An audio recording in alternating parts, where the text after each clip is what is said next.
Pernah ya, beberapa dari kita ada yang bertanya, kenapa Allah tak kunjung mengijabah doa-doa saya? Padahal saya sudah sholat, ditambah pula dengan sholat sunnah, puasa, sedekah, dan lain-lain. Tapi kok doa-doa saya belum Allah ijabah? Yuk kita bahas sama-sama. Di dalam Quran surah Al-Ghafir ayat 60, Allah berfirman yang artinya, berdoalah kepadaku, niscaya akan aku perkenankan bagimu. Nah, lisan Allah Subhanahu wa Ta'ala yang berkata, maka tugas kita adalah percaya. Dan yang perlu kita garis bawahi, ada 3 tahap atau bentuk pengabulan sebuah doa.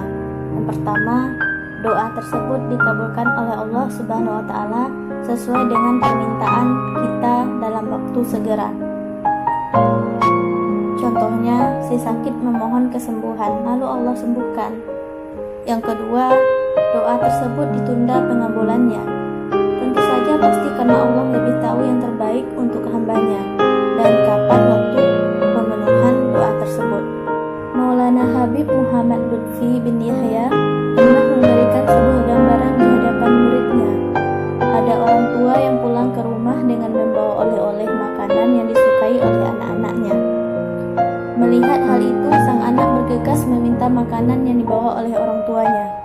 Namun, oleh orang tua makanan itu tak segera diberikan, melihat tangan sang anak dalam keadaan kotor.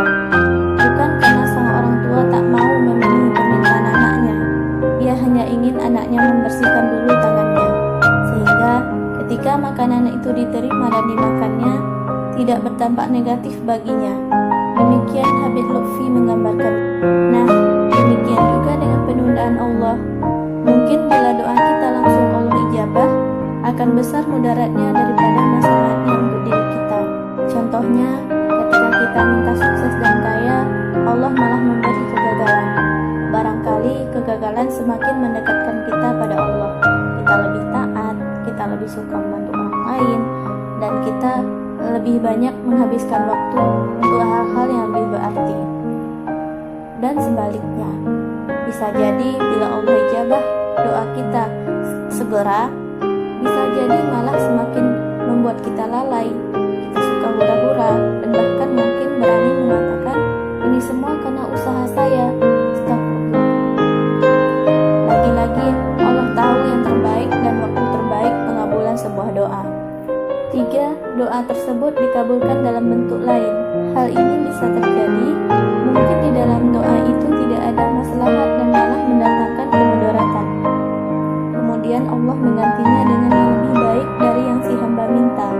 Contohnya, si A pengen lulus di salah satu universitas luar negeri, tapi Allah luluskan dia di sebuah universitas Islam di dalam negeri. Hal itu mungkin saja terjadi karena Allah mau menjaga si hamba dari hal-hal yang berakibat buruk untuknya. Jadi teman-teman, yang perlu kita ketahui, doa itu termasuk ibadah. Setiap yang berdoa, di mana doa tersebut tidak mengandung unsur dosa, tidak memutus silaturahmi, maka sudah dicatat pahala bagi yang berdoa.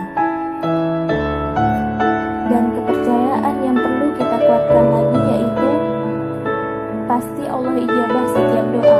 Allah sudah janji. Tapi masalah kapan dan dalam bentuk apa pengabulannya itu urusan Allah.